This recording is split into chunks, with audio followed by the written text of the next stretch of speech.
I've been doing the swim here in Lake Couchiching for, this will be the 29th year. And I've been doing it for different organizations, but I'm happily doing it for the SPCA this year and last year. And it's an organization close to my heart, of course, with animals. And so we're doing it this year. We wanted to do it as a group event, but because of the pandemic, we couldn't. Where we want, for the distance we want, and when we want, between August 1st and 31st. I'm from the Ontario SPCA and Humane Society, Orillia Animal Centre. And what I do there is help with fundraising and promoting events, just like we're doing today with the 29th annual Orillia Sun City Swim. So we're leaving it up to the individuals to be creative and come up with some sort of challenge or some sort of event they can do involving water that they can get sponsors, and then of course the proceeds go to the Orillia Animal Centre. I actually started the swim 29 years ago, and I did a double crossing from the port to Fern Resort and back for about 3 years.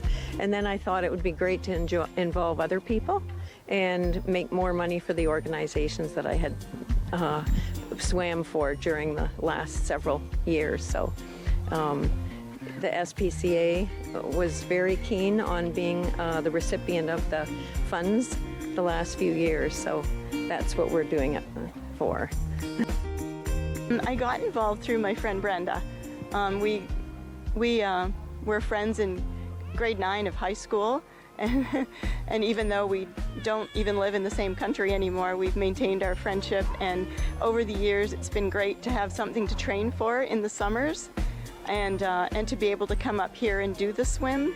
Like Brenda, I love swimming anyways, and so it's just nicer to have something to train for than to just get in there.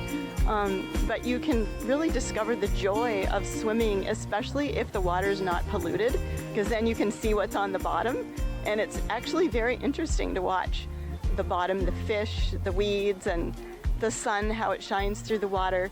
So that in itself is motivating, but then when you're doing it for a cause such as the SPCA, that's even more motivating.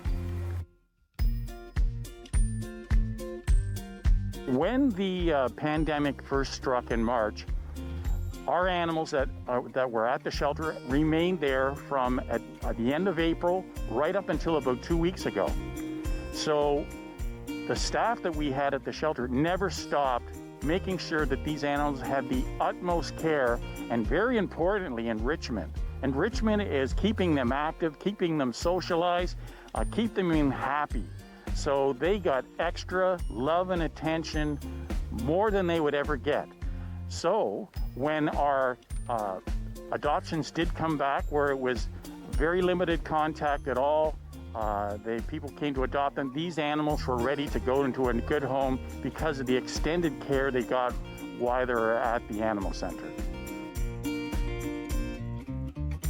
There are wonderful animals there in need of a forever home. Some of them have had a rough beginning and really deserve the best. And they've all been loving. It seems that they're very grateful to be adopted because they really know when they're loved.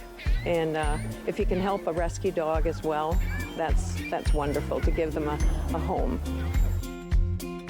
I'll swim for Gemma. And yeah, I've gotten my dogs and cats from the SPCA in the past as well, so it's very dear to my heart. Get in the water, discover the joy, think of the animals, and do it.